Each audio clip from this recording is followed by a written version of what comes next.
안녕하세요. 반갑습니다. 허재삼 작가입니다. 오늘 제가 여러분들께 소개해드릴 책은요, 김민영 작가님이 지은 삶의 무게를 줄이는 방법. 네, 먼저 작가 소개를 해드리겠습니다. 지은이 김민영. 어릴 적부터 사람들 앞에서 말하는 직업을 꿈꿨지만 의도치 않게 글쟁이라 불리는 일을 더 오래 했다. 뭘 하고 살면 좋을지 몰라 길게 방황했지만 뜻밖의 일을 하면서 운 좋게 꿈꾸던 일까지 하게 되었다. 지금은 쓰고 말하고 다른 이의 마음을 보듬는 작가, 강사, 컬러 테라피스트로 활동하고 있다. 어떤 날은 뭐든 할 수 있을 것 같아 들뜨다가도 또 어떤 날은 뭐 하나 제대로 하는 게 없는 것 같아 불안하다. 하지만 어떤 순간에도 나 자신에게 상처 주지 않기 위해 애쓴다. 그리고 그 고민과 결실을 글로 쓴다. 네, 차례를 읽어보겠습니다. 파트 1. 나에 대한 확신 갖기. 파트 2. 힘 빼고 가벼워지기. 파트 3. 타인에게 휘둘리지 않기. 파트 4. 남과 비교하지 않기. 네, 그럼 본문으로 한번 들어가 보겠습니다. 칭찬 중독자. 감 남부의 아가트항. 정박해 있던 새하얀 크루즈에 20여 명의 사람들이 올라탔다. 배는 에메랄드빛 바닷물에 흰 거품으로 그림을 그리며 나아갔다. 탁 트인 바다 한가운데서 맥주 한 캔을 시원하게 들이키며 몸에 힘을 뺀 채 출렁이는 배에 몸을 맡겼다. 바람에 흩날리는 머리카락에 얼굴이 간질거리니 덩달아 마음도 간질간질해졌다. 정말 돌고래를 볼 수 있을까? 그렇다. 우린 돌고래 원정대였다. 돌고래를 못 본다면 설렘으로 잔뜩 부푼 마음이 바람 빠진 분수원처럼 쭈글쭈글해질 거란 걸 모두가 알고 있었다. 출항 후 얼마 지나지 않아 하늘이 살짝 흐려졌다. 바람도 거칠어졌다. 사람들은 작은 움직임 하나도 놓치지 않을 기세로 한껏 바다를 노려보고 있었다. 돌고래를 볼 확률은 70%. 하지만 1시간이 지나도 돌고래는 모습을 드러내지 않았다. 수평을 이루던 마음의 저울에 실망감이 더해지자 마음이 한쪽으로 서서히 기울어지는 게 느껴졌다. 와, 돌고래다! 바다 한쪽을 가리키며 소리치는 사람들. 그들의 손가락 끝을 따라가니 무언가가 꿈틀거리고 있었다. 배는 방향을 틀어 서서히 다가가다가 어느 정도의 거리를 두고 엔진을 껐다. 보인다. 수면 위로 떠올랐다 가라앉으며 물살을 가르는 매끈한 몸의 돌고래가 보였다. 돌고래 무리는 배의 오른쪽과 왼쪽, 양쪽에 나타났다. 배가 시동을 걸고 천천히 움직이자 앞머리에 바짝 붙어 배를 호위하듯 함께 나아갔다. 돌고래가 살짝 점프라도 하면 사람들은 어김없이 박수를 쳤다.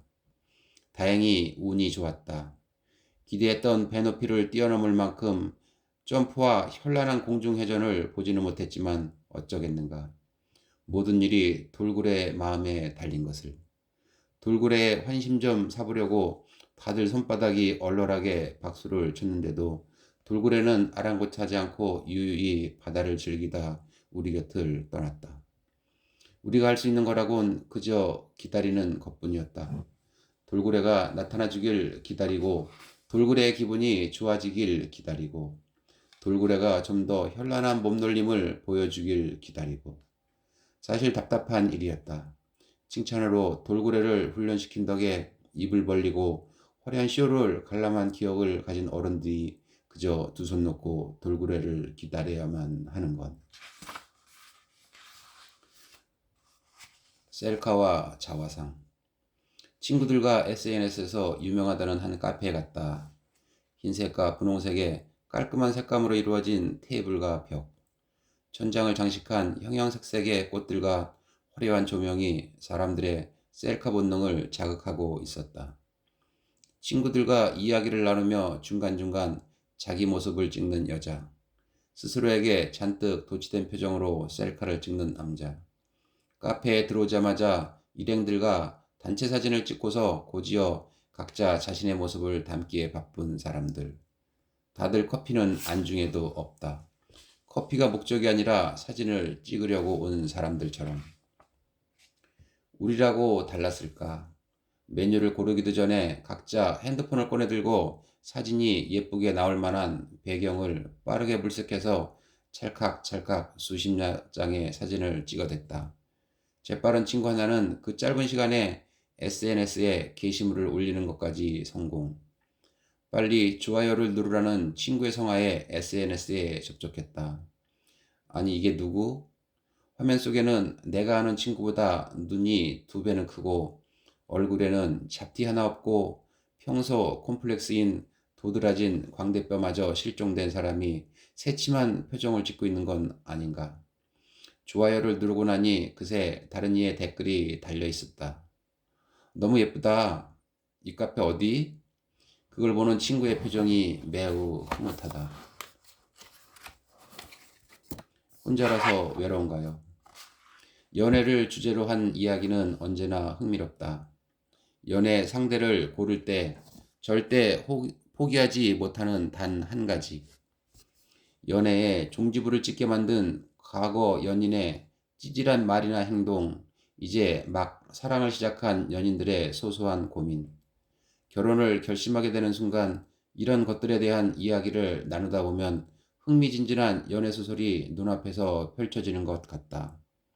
주인공들이 돌려주는 생생한 감정 묘사와 긴박한 전개를 따라가다 보면 다들 한마디씩 말을 보태고 싶어 입이 근절거리는 눈치다. 한 모임에서 한창 연애 이야기를 꽃피우던 중 누군가 말했다. 본인을 포함해 이제 주변에 결혼하지 않은 사람들이 몇 명 안 남았다고. 결혼이 더 늦어지지 않으려면 얼른 누군가를 만나 연애를 해야 할 텐데 사실 마음 같아선 좀 더 혼자 있고 싶다고 했다. 옆에 누가 없지만 지금도 충분히 즐겁다는 이유에서였다. 그런 말 하는 걸 보니까 넌 이제 결혼해도 되겠다. 만나는 남자도 없는데 결혼은 혼자 하니? 외롭다 있다잖아.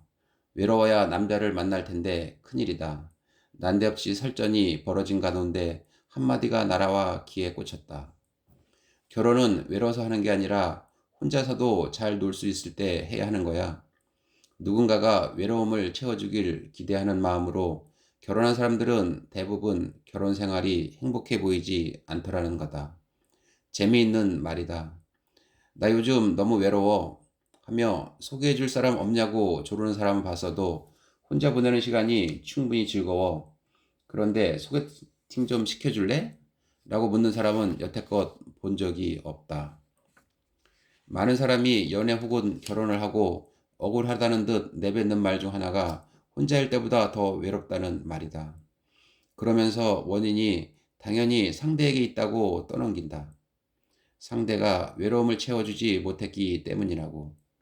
예전에 만났던 남자친구는 외롭다는 말을 입에 달고 살았다. 연인이 버젓이 있는데도 외롭다고 말하는 게 내 탓인 것만 같아 더 자주 연락하고 평소보다 관심을 더 쏟았지만 그는 외롭다는 말을 멈추지 않았다. 미안한 마음이 들면서도 한편으로는 답답했다. 내가 해줄 수 있는 건 아무것도 없었다. 삶의 무게를 줄이는 방법. 학생 때 들고 다니던 가방은 무게가 돌덩이 같았다. 거의 모든 교과서를 책가방에 넣고 다닌 탓이었다. 그날 수업이 없는 과목의 책이라도 혹시나 자습 시간에 필요할까 싶어 일단 가방에 집어넣었다. 집에 돌아갈 때도 역시 어깨에 얹은 가방의 무게는 꽤 무거웠다. 학교 사물함에라도 놓고 다니면 될 일인데 혹시 집에 가서 공부를 하지 않을까 싶어 또 이것저것 다 챙겨 넣으니 가방이 가벼울 리 없었다. 결국 쓸데없는 일이었다. 공부할 때 그 많은 책이 다 필요하지도 않았고 집에 와서도 공부는 무슨 가방을 내려놓자마자 침대 위에 쓰러지는 날이 더 많았는걸. 그런데도 나는 학창 시절 내내 가방의 무게에 짓눌려 집과 학교를 오갔다. 덕분에 얻은 건 좋은 성적. 아니, 그랬으면 억울하지는 않지. 지금까지도 나를 괴롭히는 고질적인 어깨 결림을 얻었다. 가방의 무게는 나눠둘 수 있어도 삶의 무게는 혼자 책임져야만 하는 각자의 몫이다. 내가 직접 한번 들어봐. 내가 또 내 것 못지않게 무겁거든.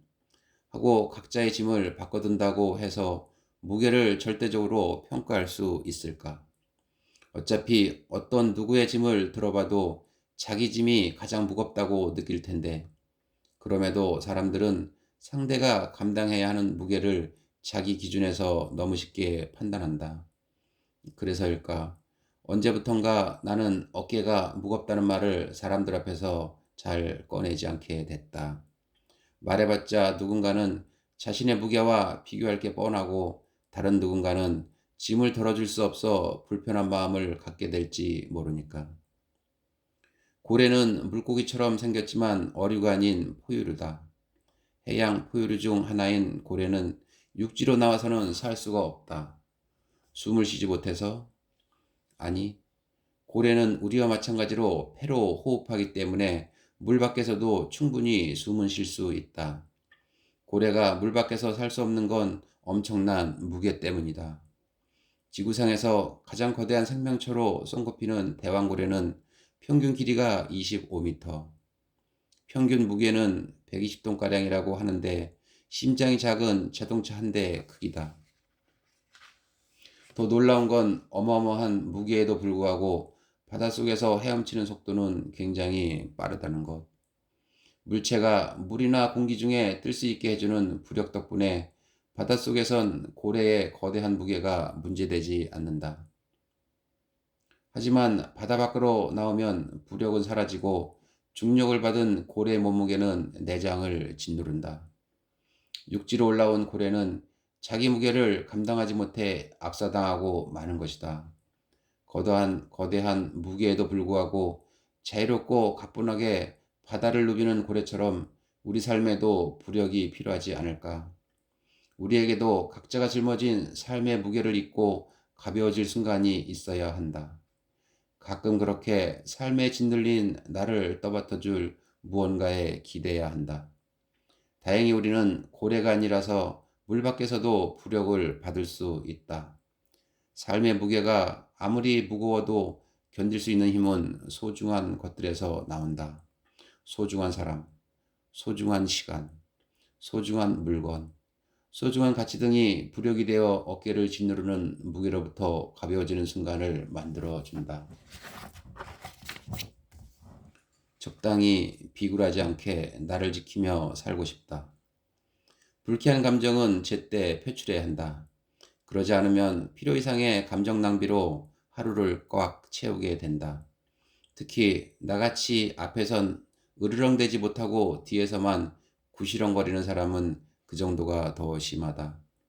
상대의 차가운 시선, 날이 선 말투, 상식을 벗어난 행동에 불쾌함이 가시처럼 바짝 돋아나 내 마음을 콕콕 찌른다. 애써 고상한 척, 괜찮은 척하며 상대에게 언짢다고 말하지 못하다 보니 내 마음만 상한다. 밖으로 자라야 할 발톱이 살을 파고드는 것처럼 콕콕콕 욱신거린다. 이를테면 택시를 탔는데 여자가 첫 손님이면 재수가 없다고 회개한 말을 하는 기사님을 만났다든지, 친구에게 빌려간 돈을 갚으라고 하니 우리 사이에 그 정도 돈도 그냥 못 주냐며 대대 공격을 당했다든지, 아르바이트를 하고 있는데 막말하는 손님에게도 웃으며 친절하게 응대해야 한다든지, 면접을 보러 갔는데 대놓고 외모나 나이 지적을 당했다든지, 이런 상황에서 정작 상대에겐 불쾌함을 표출하지 못하기 마련이다. 그리고 그 후에도 지워지지 않는 언짢던 상황을 혼자 떠올리며 시간을 쓰고 감정을 쓴다. 일도 손에 안 잡히고 책도 안 읽히고 케이크의 맛도 쓸쓸하게 느껴지고 데이트를 하다가도 불쑥 화가 치민다. 난 이렇게 필요 이상으로 시간과 감정을 낭비하고 있는데 더 화가 나는 건 상대는 나를 전혀 신경 쓰지 않고 하루를 멀쩡히 보낼 거라는 사실이다. 내 편인 척 무례함을 일삼는 사람 대처법. 본의 아니게 속을 알 수 없다는 말을 자주 듣곤 한다. 상황을 치밀하게 계산해가며 의도적으로 감정을 감출 정도로 머리 회전이 빠른 편도 아닌데 단지 내가 느끼는 감정대로 행동할 겨를이 없는 것일 뿐이다. 솔직한 감정을 말과 행동으로 표현했을 때 혹시 상대가 난처해하진 않을까? 혹은 상대의 날카로운 반응에 내가 상처를 입게 되진 않을까? 이런저런 걱정들이 몸에 전달되는 속도가 내 솔직한 감정을 표출하는 속도보다 약간 더 빠른 것 같다. 여간에선 사람들 앞에서 눈물을 보이는 일도 없다. 울면 상대가 당하거나 약하다고 얕잡아 볼 수도 있고 어두운 감정이 주변으로 전염될 수도 있다고 생각해서다. 눈물을 참는 내공이라도 생긴 건지 이젠 슬픈 드라마나 영화를 볼 때도 잘 울지 않는다. 덕분에 영화관 공기가 훌쩍이는 소리로 축축해질 때도 흔들림 없이 물기를 꽉 짜서 바짝 말린 수건처럼 건조한 얼굴로 눈만 끔뻑거린다. 예전 직장에서 한 상사가 나에게 말했다. 김주임, 팍팍 밀어줄게. 하고 싶은 건 뭐든 해봐. 우리 팀에서 김주임 말고 내가 믿을 사람이 누가 있냐? 우리 잘해보자. 나는 원래 누가 나를 밀어주든 끌어주든 그런 것에 연연하지 않는다. 내 할 일을 열심히 한다. 그런 사람이니까. 다만 누군가가 나를 인정하고 강한 신뢰를 보여준다는 것 자체가 좋았다. 그러던 그는 사람들 앞에서는 그 프로젝트 왜 아직도 마무리 못했어? 정신 똑바로 안 차려? 지난번에 하기로 한 것과 다르잖아. 라며 고래고래 소리를 지르며 역정을 냈다. 그러다가 또 뒤로는 넌지시 이렇게 말하는 거다. 우리 팀에 최대리가 나보다 나이가 많잖아. 대놓고 혼낼 수가 없어서 최대리 긴장하라고 김주임한테 일부러 그런 거야. 나 이해하지? 부장님이 요즘 우리 팀을 탐탁지 않게 생각해서 내가 빡세게 관리하고 있다고 티를 내야 했어. 김주임이 잘 못해서 그런 건 아니니까 지금처럼만 해. 지난번 그 아이디어가 아주 좋던데? 다른 팀원들에겐 불안해서 맡길 수가 없잖아. 지금도 일이 많아서 힘든 건 알지만 이것도 맡아서 한번 해봐. 역시 김주임밖에 없다니까. 흘러가는 인연이라면 기꺼이 흘려보낼 것. 내 인간관계는 넓고 얇기보단 좁고 깊은 편이다. 상대를 내 안전거리 안에 들여도 좋다는 판단이 들 때까진 여간에선 속을 열어 보이지 않는다. 그러니 대부분의 관계가 겉돌 수밖에. 성격상 깊은 인연을 만들기가 쉽지 않다는 걸 알아서 믿고 속을 터놓을 만큼 발전한 관계는 더없이 소중하게 여긴다. 소중한 만큼 관계가 오래 유지되길 내심 기대하기도 한다. 하지만 살다 보니 함께 깊숙이 파내려갔다고 생각한 관계의 구덩이가 흔적도 없이 메워지는 걸 알아차리는 허망한 순간이 있다. 서로를 뜨겁게 위로하고 응원하던 사람과 차츰 연락이 뜸해지다가 언제부턴가 흔한 안부를 묻는 것조차 어색해졌을 때가 그렇다. 그렇게 떠나보낸 인연이 지금 얼핏 생각나는 사람만 세어봐도 열 손가락이 넘는다. 싸우거나 감정 상하는 일이 있었던 것도 아닌데 뭐가 문제였을까? 연락 좀 자주 할 걸. 이렇게 되기 전에 좀 더 신경을 썼어야 했는데 뭐가 그렇게 바쁘다고 번번이 다음에 보자 말만 했을까? 약속은 안 잡고 그냥 다 내 잘못인 것만 같다. 직장을 한 곳만 즐기게 다니지를 않다 보니 새로운 인연들을 많이 만났다. 역시 회사가 마음에 안 들면 동료들끼리의 관계가 깊어지는 게 진리. 서너 명이 끈끈한 사이가 됐다. 짜증나라는 말은 오늘 한잔할까라는 신호였다. 네, 오늘 저는 여기까지 읽어드리고요. 다음 시간에 더 새로운 책으로 여러분 찾아뵙겠습니다. 오늘 감사합니다.